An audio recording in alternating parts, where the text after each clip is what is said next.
Welcome to Podcastle's AI Voice Hub, the world's biggest library of lifelike AI voices. Choose from 1,000 plus voices and turn text to speech in a matter of seconds. Enter your own text or just hit the play button to hear how it sounds. The Foxfire Incident, Okinawa, Japan, 1997. The humid night clung to the skin of the 5 American soldiers trudging through the dense jungle of Okinawa's northern Yambaru region. It was late September 1997, and the air was thick with the scent of damp earth and blooming night jasmine. The men, part of a small Marine detachment stationed at Camp Schwab, were on an unsanctioned night hike dare born from boredom and bravado during a long weekend.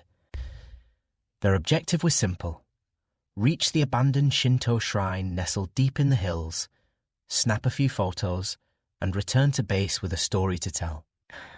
None of them could have anticipated the horror awaiting them. Sergeant Daniel "Danny" Ruiz, a wiry 28-year-old from San Antonio, led the group. His flashlight beam danced across gnarled roots and moss-covered rocks as he navigated the faint trail.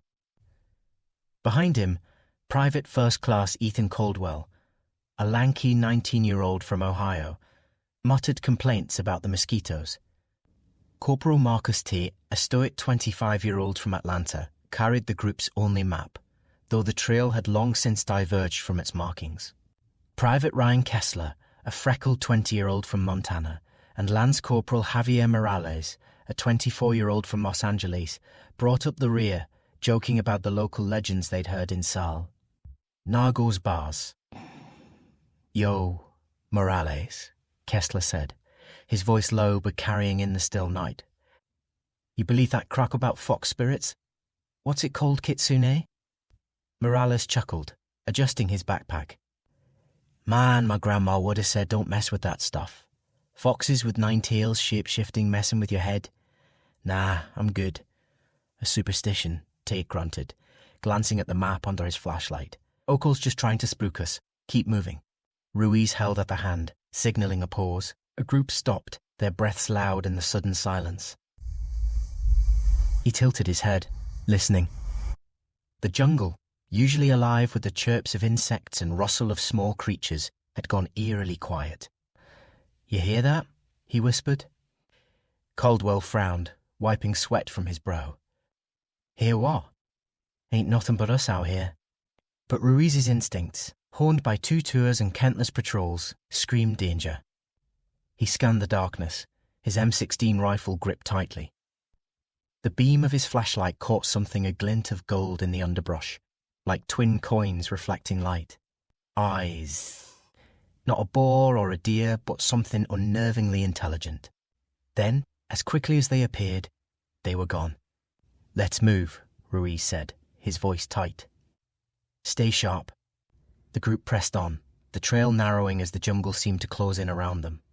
The shrine was supposed to be close crumbling torii gates and weathered stone foxes marking its entrance, but the path felt endless.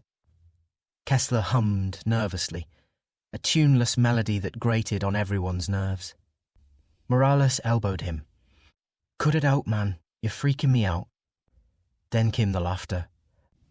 It started soft, like a child's giggle, drifting from the trees to their left.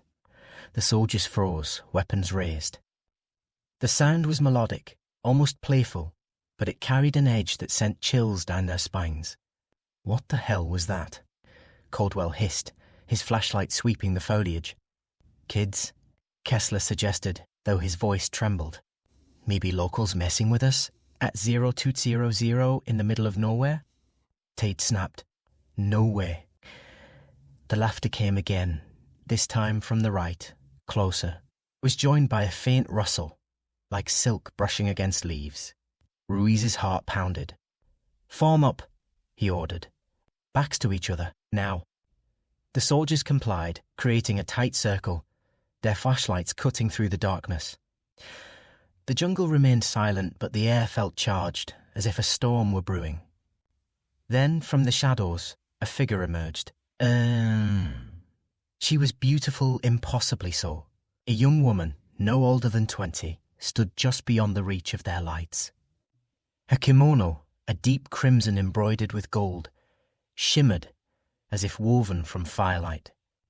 Her long black hair cascaded over her shoulders, and her eyes golden and slitted, like a fox's gleamed with an otherworldly intensity. She smiled, her lips parting to reveal sharp, delicate canines. "Who the hell are you?" Ruiz demanded, his rifle trained on her. "Identify yourself." The woman tilted her head, her smile widening. "You should not be here," she said, her voice soft but resonant, carrying a strange accent that seemed to echo in their minds. "This place is sacred.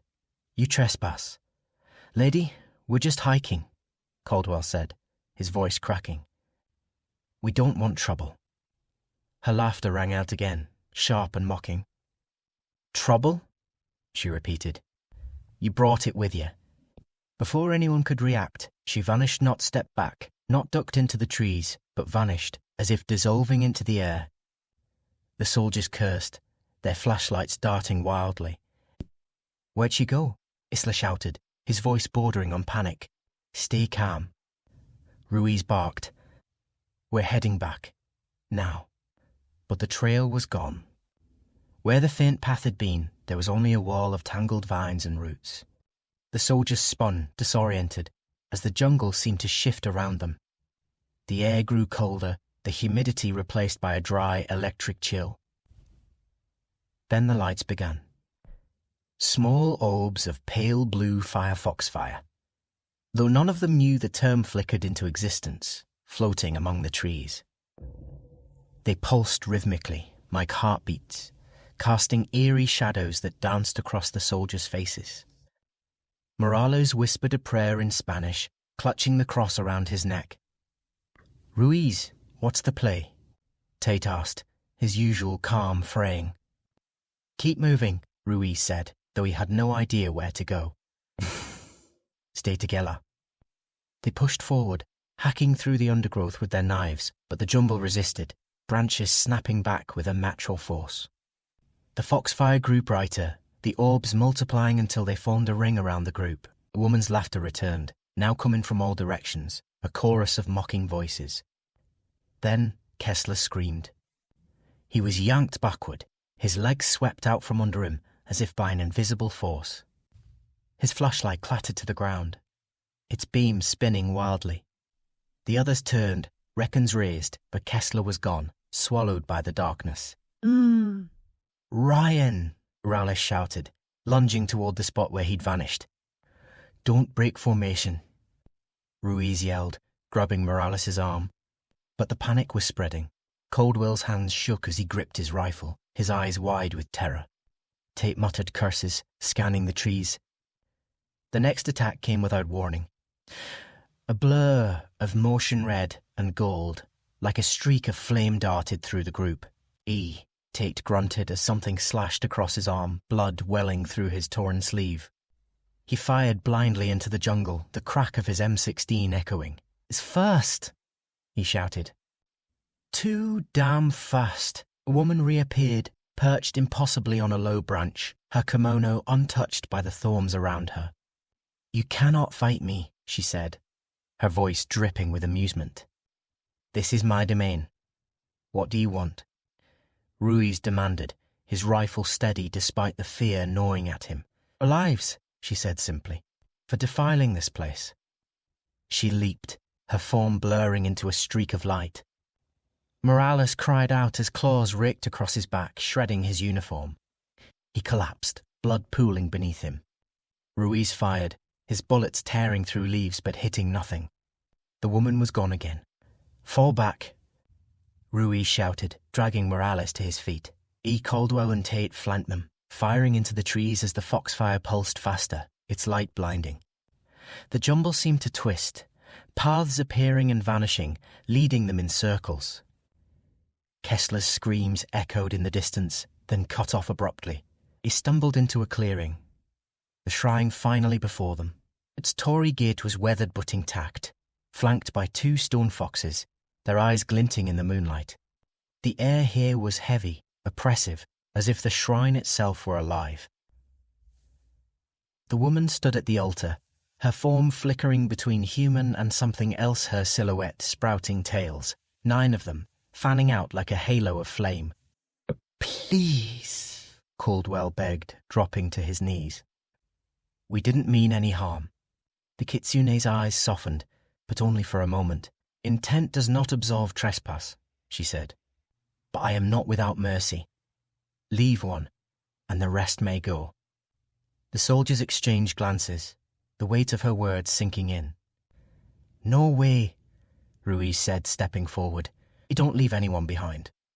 Her smile returned, cold and predatory. "Then you all stay."